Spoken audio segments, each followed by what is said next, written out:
Saat ini kita akan membahas tentang komunikasi organisasi.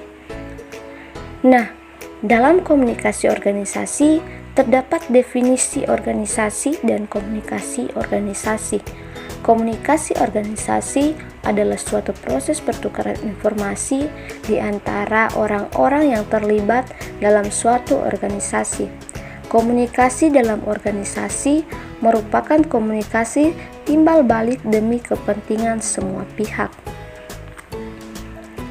termasuk dalam dimensi-dimensi komunikasi organisasi.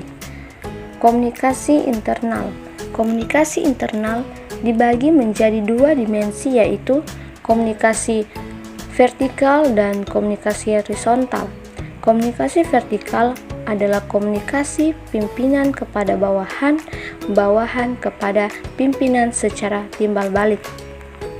Komunikasi horizontal.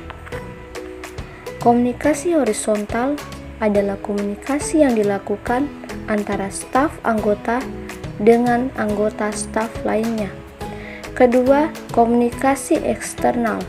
Komunikasi eksternal adalah komunikasi antara pimpinan organisasi dengan orang-orang di luar organisasi.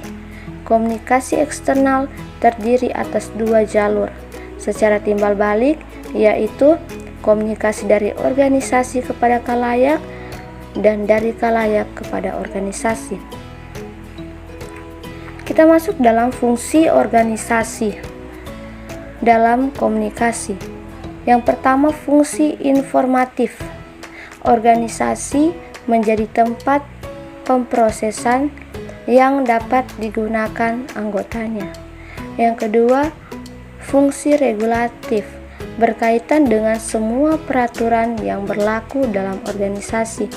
Yang ketiga, fungsi persuasif, berkaitan dengan tugas pemimpin untuk mempersuasi bawahannya daripada memberi perintah.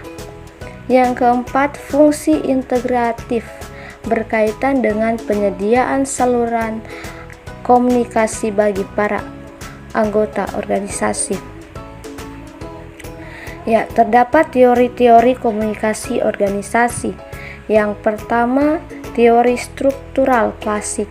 Di dalam teori ini menjelaskan bahwa suatu organisasi digambarkan sebagai sebuah lembaga yang sentral akan tugas-tugas serta memberikan petunjuk mekanis struktur yang bersifat kaku, menonton, dan tanpa inovasi. Yang kedua, teori neoklasik.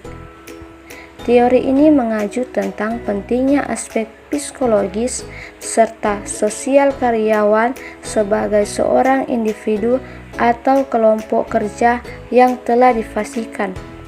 Ketiga, teori fusi. Teori fusi ini berangkat dari kesadaran Becker pada 1950 mengenai kesadaran terhadap minat manusia yang berbeda-beda dalam satu birokrasi atau dalam suatu organisasi. 4. Teori penyambung. Teori yang dikembangkan René Likert ini menggambarkan mengenai struktur organisasi yang saling berkaitan dengan beberapa kelompok. 5. Teori sistem sosial. Di dalam teori ini dinyatakan adanya hubungan antara manusia yang memungkinkan suatu organisasi dapat bertahan lebih lama daripada orang-orang yang ada di dalamnya. 6. Teori public relation. Teori ini menyatakan adanya upaya untuk melakukan sesuatu secara terencana dan berkesinambungan secara utuh atau menyeluruh terhadap suatu organisasi. 7. Teori kepemimpinan. Pemimpin suatu organisasi atau kelompok merupakan sosok penting untuk membantu anggota agar dapat memenuhi kebutuhan serta mencapai suatu tujuan kelompok atau organisasi secara bersama-sama.